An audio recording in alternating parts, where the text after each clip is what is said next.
Assalamualaikum warahmatullahi wabarakatuh.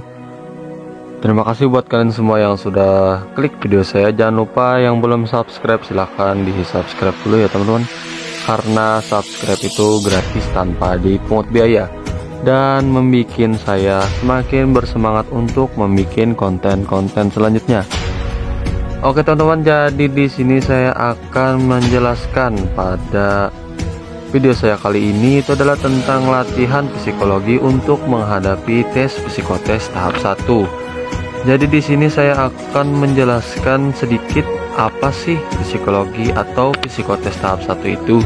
Jadi bagi kalian yang akan mencoba tes masuk Polri harus benar-benar berlatih dengan tekun dan sering berlatih soal-soal psikotes dengan mengikuti bimbel atau membaca buku yang berkaitan dengan psikotes Polri. Oke teman-teman, jadi di sini untuk part satunya saya akan menjelaskan dulu apa sih tes psikotes 1 ini dan apa sih item-item yang perlu dipelajari untuk menghadapi tes psikotes tahap 1. Oke teman-teman, lanjut. Jadi di sini pengertian psikotes yaitu adalah berasal dari kata psiko yang artinya mental fisik yang dimiliki seorang manusia. Sedangkan tes merupakan ujian. Jadi psikotes adalah metode atau alat yang digunakan untuk mengukur potensi psikologi baik mental, sikap, kepribadian, serta unsur lain dari individu yang melakukan tes tersebut. Tes psikologi didukung dengan sistem atau alat dengan kategori khusus, serta hanya bisa digunakan oleh seseorang yang memiliki spesifikasi ilmu pada bidang tersebut. Dalam hal ini, bidang psikotes. Psikotes yang dilaksanakan mampu memperlihatkan kepribadian serta sikap yang sesungguhnya dari sisi interest, kecerdasan, personality, dan juga tingkah laku yang dimiliki seseorang. Kualitas individu dalam wawasan serta ilmu pengetahuan tidak hanya sebagai penentu hasil psikotes semata, melainkan termasuk di dalamnya kualitas bakat, sikap, kepribadian, dan kebiasaan yang sesuai dengan kriteria tertentu. Contohnya saja pada hasil penilaian tes psikologis yang dilakukan pada calon mahasiswa pendidikan kedokteran tidak sama dengan penilaian hasil tes psikologis yang dilakukan pada calon anggota Polri. Rasa optimis dan percaya diri yang tinggi harus dimiliki setiap orang yang akan menghadapi ujian psikotes. Kesiapan mental maupun fisik saja dalam menghadapi soal-soal psikotes juga tidak akan cukup jika tidak ditunjang dengan rasa percaya diri yang tinggi. Selain itu, bekali diri Anda dengan berbagai contoh soal psikotes sebagai penunjang keberhasilan dalam menghadapi ujian. Jadi bagi teman-teman yang akan mencoba tes masuk Polri harus benar-benar berlatih dengan tekun dan sering berlatih soal-soal psikotes dengan mengikuti bimbel atau membaca buku yang berkaitan dengan psikotes Polri. Oke teman-teman, jadi di sini sangat jelas pengertian psikotes dan tips untuk mengerjakan psikotes. Jadi buat kalian semua tetap semangat dan semoga berhasil dan semoga selalu dilancarkan untuk menuju tes-tes selanjutnya dan semoga dipermudah menjalankan tes psikologi tahap 1 dan tahap 2-nya ya teman-teman. Oke, kita next. Jadi teman-teman, di sini saya akan menjelaskan sedikit item-item atau kategori psikotes Polri. Pada penerimaan tes Polri ada 4 kategori yang diujikan sebagai berikut. Yang pertama, tes kecerdasan. Yang kedua, tes kepribadian. Yang ketiga, tes minat. Yang keempat, tes kecermatan. Oke, jadi di sini 4 item yang kategori psikotes Polri.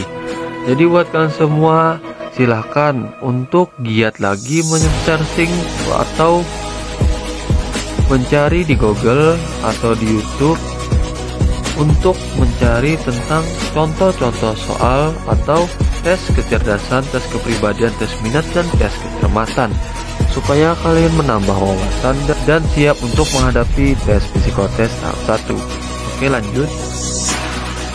Jadi di sini saya akan menjelaskan rinci sedikit untuk tes kecerdasan, yaitu adalah terdiri dari sinonim, antonim, analogi, matematika sederhana, spasial, gambar, perbandingan analitis, deret, dan pemahaman wacana. Jadi buat kalian semua untuk kategori tes kecerdasan itu terdiri dari sinonim sampai pemahaman wacana. Silahkan buat kalian semua untuk men-share atau mencari di Google atau di YouTube untuk contoh-contoh atau gambaran tentang tes kecerdasan.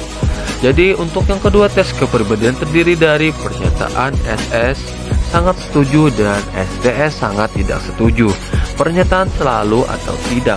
Jadi buat kalian semua silahkan share di Google atau di YouTube untuk mencari bagaimana sih untuk contoh tes kepribadian. Dan yang ketiga, tes minat terdiri dari IPPS, ya atau tidak. Yang keempat, tes kecermatan terdiri dari 5 kolom pernyataan dalam 2 halaman. Pertama, angka hilang. Kedua, huruf hilang. Ketiga, simbol hilang. Yang keempat, variasi angka, huruf, dan simbol hilang. Jadi buat kalian semua untuk mengetahui contoh-contoh soal berikut, silahkan share ke Google atau ke YouTube untuk menambah wawasan dan memaksimalkan untuk persiapan menuju tes psikotes tahap 1. Oke, next. Tahapan psikotes Polri. Ada 2 tahapan tes psikotes Polri tahun anggaran 2022, yaitu yang pertama tes psikologi tahap 1 dengan penilaian secara kuantitatif dan kualitatif, itulah MS atau TMS. Yang kedua, psikologi tahap 2 secara wawancara dengan penilaian secara kualitatif, itulah MS atau TMS. Jadi untuk tes psikotes tahap 1 ataupun tahap 2 itu bisa menggugurkan ya teman-teman. Jadi buat kalian semua selalu hati-hati dan giat belajar serta searching untuk mengetahui contoh-contoh soal-soal seperti mana sih atau bagaimana sih soal tersebut untuk memaksimalkan menghadapi tes psikotes tahap 1. Oke teman-teman. Jadi sampai di situ saja video dari saya. Terima kasih, semoga bermanfaat. Jangan lupa buat kalian semua di subscribe channel ini agar saya semakin bersemangat bikin konten selanjutnya. Dan jangan lupa like, komen, serta share ke teman-teman kalian. Dan semoga cita-cita kalian tercapai menjadi abdi negara. Tetap semangat ya kalian, semoga bisa. Dan kalian semua pasti bisa, karena tidak mungkin yang di dunia ini ya teman. Jadi buat yang belum jelas atau tidak paham, silahkan klik di kolom komentar, karena komentar itu gratis tanpa dipungut biaya. Oke, sebelum saya akhiri, silahkan klik tombol subscribe agar saya semakin bersemangat untuk membuat konten-konten selanjutnya. Dan semoga bermanfaat buat kalian semua. Thanks for watching. Saya akhiri, wassalamualaikum warahmatullahi wabarakatuh.